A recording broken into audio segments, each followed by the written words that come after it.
Bismillahirrahmanirrahim. Assalamualaikum warahmatullahi wabarakatuh. Perkenalkan, nama saya Muhammad Arkam dari Prodi D3 jurusan Teknologi Laboratorium Medis dari kelas B dengan NIM 070. Di kesempatan kali ini saya akan menjelaskan tentang sejarah bahasa Indonesia dan kedudukannya.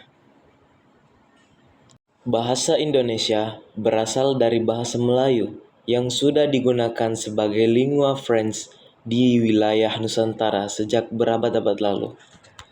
Bahasa Melayu dipakai sebagai bahasa perantara dalam perdagangan, pemerintahan, dan komunikasi antar suku di wilayah yang sekarang dikenal sebagai Indonesia, Malaysia, Brunei, dan Singapura.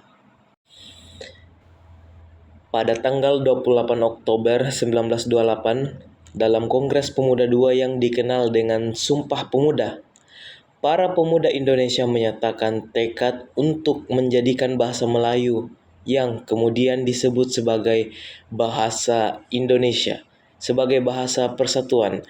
Peristiwa ini menjadi tonggak penting dalam sejarah bahasa Indonesia. Bahasa Indonesia diresmikan sebagai bahasa nasional setelah Proklamasi Kemerdekaan Indonesia pada tanggal 17 Agustus 1945.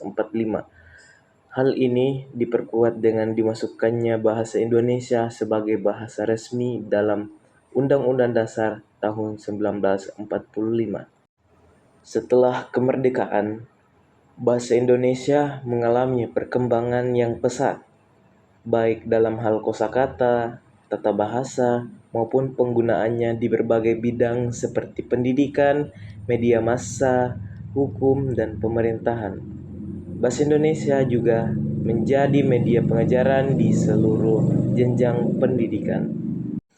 Setelah kemerdekaan, bahasa Indonesia mengalami perkembangan yang pesat, baik dalam hal kosakata, tata bahasa, maupun penggunaannya di berbagai bidang seperti pendidikan media massa, hukum, dan pemerintahan. Bahasa Indonesia juga menjadi media pengajaran di seluruh jenjang pendidikan. Adapun kedudukan bahasa Indonesia yaitu yang pertama, bahasa nasional. Jadi, di mana bahasa Indonesia berfungsi sebagai simbol identitas nasional dan alat pemersatu bangsa. Sebagai bahasa nasional, bahasa Indonesia dipergunakan dalam upacara-upacara kenegaraan, lagu kebangsaan, serta sebagai alat komunikasi antar suku yang berbeda bahasa daerah. Adapun kedudukan bahasa Indonesia yang kedua yaitu bahasa resmi, yang dimana bahasa Indonesia memiliki kedudukan sebagai bahasa resmi negara yang digunakan dalam administrasi pemerintahan, hukum, pendidikan, dan media massa. Semua dokumen resmi, peraturan, perundang-undangan, serta komunikasi formal pemerintahan disusun dan disampaikan dalam bahasa Indonesia. Adapun kedudukan bahasa Indonesia yang ketiga yaitu sebagai bahasa pengantar pendidikan, yang dimana bahasa Indonesia juga berperan sebagai bahasa pengantar dalam sistem pendidikan di Indonesia, mulai dari pendidikan dasar hingga pendidikan tinggi. Pengajaran dan literatur ilmiah di Indonesia ditulis dan disampaikan dalam bahasa Indonesia. Adapun kedudukan bahasa Indonesia yang keempat yaitu sebagai bahasa ilmu, pengetahuan, dan teknologi.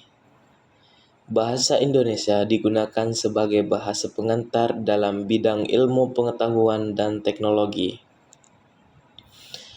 Penerjemahan karya ilmiah dan teknologi asing ke dalam bahasa Indonesia memungkinkan pengetahuan global diakses oleh masyarakat luas di Indonesia.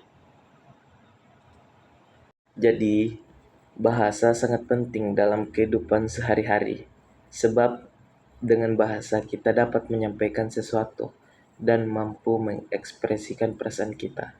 Jadi mungkin hanya itu yang dapat saya presentasikan tentang sejarah bahasa Indonesia dan kedudukannya. Apabila ada salah kata, atau kelebihan kata mohon dimaafkan. Cukup sekian. Wassalamualaikum warahmatullahi wabarakatuh.